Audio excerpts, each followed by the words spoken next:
अस्सलाम वालेकुम वीरो, मैं तुहाडा वीर ज़हीर जट सोहने पंजाब दे दिल लाहौर तो पंजाबी दी एक मिसाल है। आंदे ने कि एक हुंदी है असल ते एक हुंदी है नस्ल। ते बंदे दी करतूतां ने कदे नहीं लुकदियां।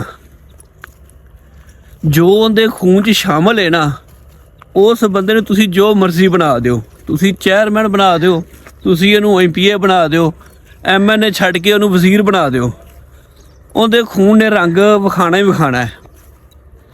आंदे ने कि पहले दौर दे विच एक बादशाह हुंदा सी। उनके कोल एक पढ़िया लिखिया बंदा आया। उन्हें कहा जी मैं बड़ा पढ़िया लिखिया, मैनू नौकरी ते रख लो। बादशाह ने उन्होंने नौकरी ते रख लिया। उन्होंने कहा भी चल तू, तेरी ड्यूटी घोड़िया के तबेले च, तू घोड़िया नूं पट्ठे पाने करने ने। मजबूर सी, उन्हें क्या पढ़िया लिखिया बंदा सी, वो चला गया घोड़िया के पट्ठे पान लग पिया, घोड़िया की रखवाली करन लग पिया।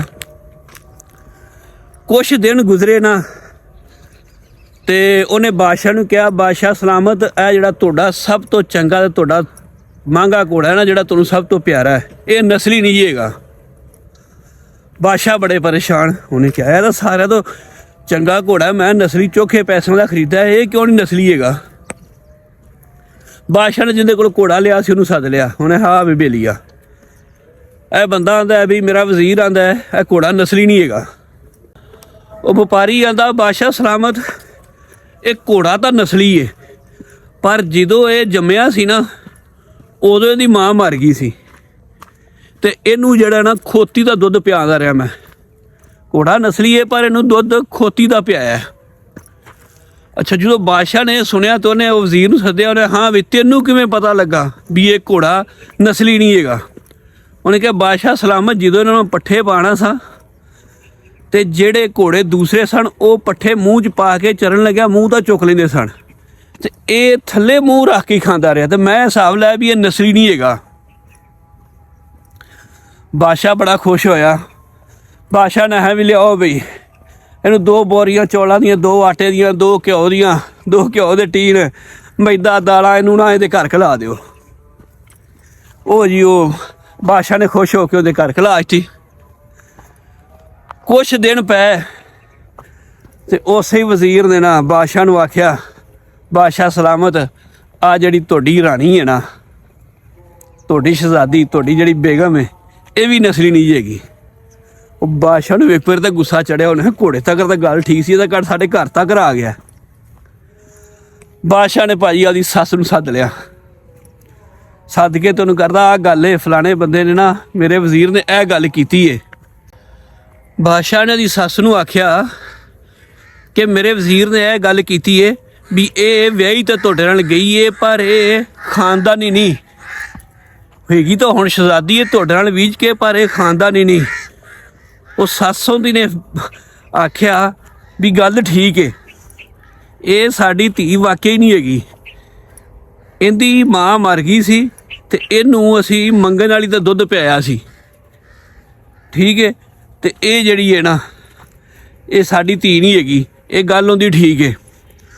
वो बादशाह नूं जदों पता लगा, उन्हें कहा हाँ बई तैनूं किवें पता लगा। वो करदा बादशाह सलामत, मैं इहनूं एक दिन लुक के वेख्या। ਜਿਹੜੇ ਖਾਨਦਾਨੀਆਂ ਹੁੰਦੀਆਂ ਨੇ, ਜਿਹੜੇ ਖਾਨਦਾਨ ਦੀਆਂ ਧੀਆਂ ਹੁੰਦੀਆਂ ਨੇ, ਨੋਹਾਂ ਧੀਆਂ ਹੁੰਦੀਆਂ ਨੇ, ਉਹ ਉਹਨਾਂ ਦਾ ਖਾਣ ਦਾ ਤਰੀਕਾ ਕੋਈ ਹੋਰ ਹੁੰਦਾ ਹੈ, ਤੇ ਜਿਹੜੀ ਹੁੰਦੀਆਂ ਨਾ ਦੂਸਰੀਆਂ ਨੀਚ ਨਸਲ ਦੀਆਂ, ਉਹਨਾਂ ਦਾ ਖਾਣ ਦਾ ਤਰੀਕਾ ਕੁਝ ਹੋਰ ਹੁੰਦਾ ਹੈ। ਤੇ ਇਹ ਕਦੀ ਸ਼ਾਇਦ ਉੱਥੋਂ ਚੁੱਕ ਕੇ ਖਾਵੇ, ਕਦੀ ਉੱਥੋਂ ਚੁੱਕ ਕੇ, ਕਦੀ ਉੱਥੇ ਰੱਖ, ਕਦੀ ਉੱਥੇ ਰੱਖ। ਤੇ ਮੈਂ ਹਿਸਾਬ ਲਾਇਆ ਵੀ ਇਹ ਜਿਹੜਾ ਨਾ ਇਹ ਨਸਲੀ ਨਹੀਂ। ਬਾਦਸ਼ਾਹ ਬੜਾ ਖੁਸ਼ ਹੋਇਆ।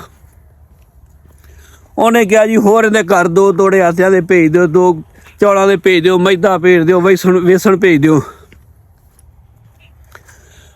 वो वजीर घर भेजता।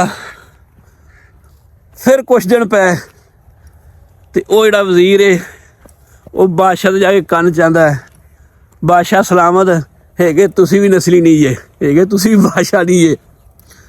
बादशाह नूं बड़ा गुस्सा चढ़िया। उन्हें कहा यह तो वधदा ही जाता है। खैर बादशाह ने आदि माँ नूं सद लिया। माँ नूं सद्दिया तो उन्हें कहा जी यह गल करदा की गल ठीक है। उहदी माँ करदी पुत्तर ਸਾਡਾ ਪੁੱਤਰ ਹੋ ਗਿਆ ਸੀ ਫੌਤ, ਤੇ ਉਸੇ ਦਿਨ ਹੀ ਇੱਕ ਹਲਵਾਈ ਘਰ ਇੱਕ ਪੁੱਤਰ ਪੈਦਾ ਹੋਇਆ ਸੀ, ਮੁੰਡਾ ਪੈਦਾ ਹੋਇਆ ਸੀ।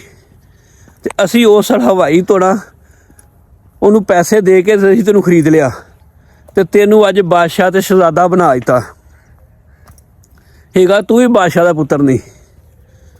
ਉਹ ਜਦੋਂ ਉਹਨੇ ਗੱਲ ਸੁਣੀ, ਬਾਦਸ਼ਾਹ ਹੈਰਾਨ ਤੇ ਪਰੇਸ਼ਾਨ, ਉਹਨੇ ਆਪਦੇ ਵਜ਼ੀਰ ਨੂੰ ਸੱਦ ਲਿਆ। ਹਾਂ ਬਈ, ਤੈਨੂੰ ਕਿਵੇਂ ਪਤਾ ਲੱਗਾ? ਉਹਨੇ ਕਿਹਾ ਬਾਦਸ਼ਾਹ ਸਲਾਮਤ, ਜਿਹੜੇ ਬਾਦਸ਼ਾਹ ਹੁੰਦੇ ਨੇ ਨਾ, ਉਹ ਜਦੋਂ ਕਿਸੇ ਨੂੰ ਇਨਾਮ ਦਿੰਦੇ ਨੇ, ਉਹ ਆਂਦੇ ਨੇ ਤੈਨੂੰ ਆਹ ਜਗੀਰ ਦਿੱਤੀ, ਤੈਨੂੰ ਇਹ ਜਗੀਰ ਦਿੱਤੀ, ਇਹ ਜਗੀਰ ਦਿੱਤੀ, ਤੇ ਤੁਸੀਂ ਤਾਂ ਉਹ ਆਟੇ ਦੌਲ 'ਚ ਵੇਸਣ ਤੋਂ ਗਏ ਨਹੀਂ, ਇਹ ਘਿਓ ਤੋਂ ਗਏ ਨਹੀਂ, ਇਹ ਵਾਧੇ ਤੁਸੀਂ ਮੈਨੂੰ ਨਾ ਦਿੱਤਾ, ਵੇਸਣ ਭੇਜ ਦਿਓ, ਆਟਾ ਭੇਜ ਦਿਓ, ਮੈਂ ਲਾਇਆ ਸਾਬ ਵੀ ਇਹ ਹਲਵਾਈ ਦਾ ਹੀ ਪੁੱਤਰ ਹੈ। ਤੇ ਉਹ ਇਹ ਗੱਲ ਹੈ ਕਿ ਗੱਲਾਂ ਮੁੱਕਦੀਆਂ ਨੇ ਨਸਲਾਂ 'ਤੇ। ਜਿਹੜਾ ਖੂਨ ਹੋਵੇ ਉਹਨੇ ਆਪਣਾ ਰੰਗ ਵਿਖਾਣਾ ਹੀ ਹੁੰਦਾ ਹੈ। ਤੇ ਉਹ ਆਂਦੇ ਨੇ ਕਿ ਕੋਈ ਵੀ ਬੰਦਾ ਹੈ ਨਾ, ਉਹਦੀ ਕੋਈ ਤੀਜੀ ਚੌਥੀ ਨਸਲ ਦਾਦੇ ਪੜਦਾਦੇ, ਉਹ ਕੋਈ ਸ਼ਾਹੂਕਾਰ ਚੌਧਰੀ ਗੁਜ਼ਰਿਆ ਤੇ ਉਹਦੇ ਜਰਾਸੀਮ ਤੁਹਾਡੇ 'ਚ ਹੋਣਗੇ, ਭਾਵੇਂ ਤੁਸੀਂ ਗਰੀਬ ਕਿਉਂ ਨਾ ਹੋਵੋ। ਤੇ ਤੁਹਾਡਾ ਕੋਈ ਵੱਡਾ ਜਿਹੜਾ ਹੈ, ਕੋਈ ਤੀਜੀ ਚੌਥੀ ਨਸਲ 'ਚ ਜਾ ਕੇ ਉਹ ਕਮੀ ਕਮੀਨ ਹੋਵੇਗਾ ਨਾ, ਤੇ ਅੱਜ ਤੁਸੀਂ ਸ਼ਾਹੂਕਾਰ ਬਣ ਜਾਓ, ਜੋ ਮਰਜ਼ੀ ਬਣ ਜਾਓ, ਆਦਤਾਂ ਤੁਹਾਡੀਆਂ ਉਹ ਕਮੀਆਂ ਵਾਲੀ ਹੋਣਗੀਆਂ। ਤੇ ਇਹ ਆ ਕੇ ਖੂਨ ਜਿਹੜਾ ਹੈ ਨਾ, ਖੂਨ ਆਪਦਾ ਉਹ ਰੰਗ ਵਿਖਾਉਂਦਾ ਹੀ ਵਿਖਾਉਂਦਾ ਹੈ। ਤੇ ਉਹ ਗੱਲ ਜਿਵੇਂ ਆਉਂਦੇ ਨੇ ਕਿ ਗੱਲਾਂ ਮੁੱਕਦੀਆਂ ਨੇ ਨਸਲਾਂ 'ਤੇ, ਗੱਲਾਂ ਮੁੱਕਦੀਆਂ ਨੇ ਨਸਲਾਂ 'ਤੇ। ਤੇ ਉਹ ਕੀ ਕਹਿੰਦੇ ਨੇ, ਘੋੜੇ ਭਜਦੇ ਨੇ ਆਪਦੀਆਂ ਸ਼ਰਮਾਂ ਨੂੰ। ਤੇ ਅੱਜ ਦੀ ਵੀਡੀਓ ਇੰਨੀ। ਤੇ ਤੁਹਾਨੂੰ ਅਗਰ ਇਹ ਮੇਰੀ ਵੀਡੀਓ ਚੰਗੀ ਲੱਗੀ ਹੋਵੇ ਤੇ ਮੇਰੀ ਵੀਡੀਓ ਨੂੰ ਲਾਈਕ ਕਰਿਆ ਜਾਂ ਚੈਨਲ ਨੂੰ ਸਬਸਕ੍ਰਾਈਬ ਕਰ ਦਿਓ ਜੀ। ਅੱਲਾ ਹਾਫਿਜ਼।